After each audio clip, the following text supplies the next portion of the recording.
Jūs esate mano kanale. Čia mano pirmasis video, mano vardas Ignas. Let's go. Let's go.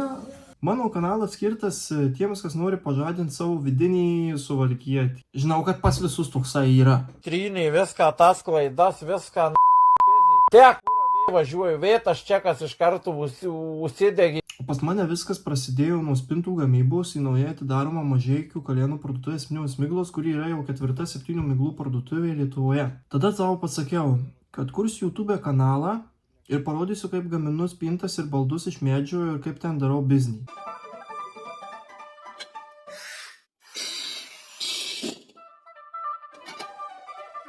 Ir iš tiesų gavosi kažkokią betvarkę iš tų visų video mano ir taip niekur nepaleidau, gavosi kažkas tokio. Pažiūrėjau kaip žiūrovas ir nusprendžiau nekelti ir tiesiog norėjausi parašyti komentarą 100% tryda. Projektai, kuriuos dariau ar darysiu, dažniausiai bus skirti pagrindiniam užsakovui, tai yra mano barams ir parduotuvėms. Būtent vidinis suvalkietis, kai tik reikia kažką pirkti, jis man sako, nepirk. Juk gali pats pasidaryti, kam tu čia leisi didelius pinigus, jei pats pasidarysi greičiau ir taip pat, kaip tau patinka. Ir šitas vidinis suvalkietis iš dalies yra teisus. Vietoj to, kad išleisčiau didelius pinigus jau pagamintiems baldams ir projektams, aš už tą pačią sumą susiperku įrankius, medžiagas ir kiekvienas projektas man atneša naują experience, nes pats savo rankom viską ir padarau. O tuo tarpu dar ir sąžinė mane graužia, nes kol gražiukai įlindęs meistrauju ir mėgaujusi procesu, biznis pats nepasidaro. Nu, ne iki galo, aišku, biškį registrau. Ne. Stebuklų mes tikrai nedarome kažkokių tai. Stebuklais tik tinginiai. Ir jie man dažnai sako, tu čia garažiai glindės drožys, pintas darai, o vietoj to dabar galvotum, kaip biznį daryti, plėsti viską nenaudėlį to. Ir čia kaip toj pasakoju, kur du vilkai kovoja, vienas geras, kitas blogas. Tik pas mane yra vienas verslininkas vilkas, o kitas vidinis vilkas suvalkietis. Ir skirtumas nuo tos pasakos yra čia toks, kad nei vienas nepralošia, nes abu atsiras šitam YouTube kanale, tad mano ir sąžinė nurimsta. O grįžtant prie temos, jog vidinio suvalkiečio ir verslininkų kombinacija davedė iki to, kad man stalių ieškoti nesinori, leisti pinigus jam irgi nesinori. Ir pastebėjau, kad susirasti neužimtą, nebrangų stalių yra taip pat sunku kaip Maybachui laimėti prieš Petrą. Tu kalbi, bet nieko nepadarai. Aš pasakysiu, su tavim žaidžiau. Jeigu tu nori rimtai, aš tave sudaužyčiau.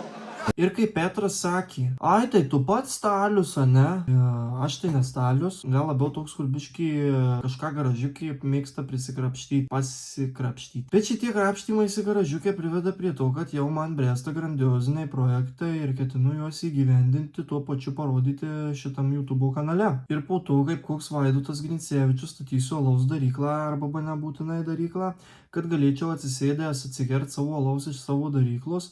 Tik bokalas bus ne pačio gamintas, nes reikia stiklų fabriką tada daryti, jau labai daug laiko užtrunka, reikia kitą video daryti. O šiaip man Vaidoto video patinka, nes jis toks pat halturšikas kaip ir aš, tik tai svarkę turi ir moka virinti. O šiaip tai gaila, kad kai įsirenginėjau barus, parduotuvės, aš nieko nefilmavau, kaip viską darau. Nes jei būčiau filmavęs, jūs ne viską žinotumėt, susipažinę būtume, kas aš esu ir taip toliau, kaip ten viskas vyko, kaip buvo, nes jau 6 metai vyksta verslas, bet pribrendau tik dabar kažką parodyti, būtent kaip aš čia ką darau. Tai dar kol kas nieko nedarau, bet čia pirmas video. Ir tikiuosi, kad čia šūdo nemalsiu, nors gal kartais ir pamalsiu. Jeigu paseksit, tai aš pasistengsiu greičiau įmest video ir parodyti, ką darysiu. O sekančiam video man pirmiausiai staklyną reikės pasidaryti, tai irgi pafilmuosiu ir norėčiau parodyti. Tai dabar renkuosi kokias iš ilginio ir skersinio pjovimo stakles imti. Nes iš ilginio pjovimo staklėm kažkokių reikalavimų neturiu. Svarbu nebūtų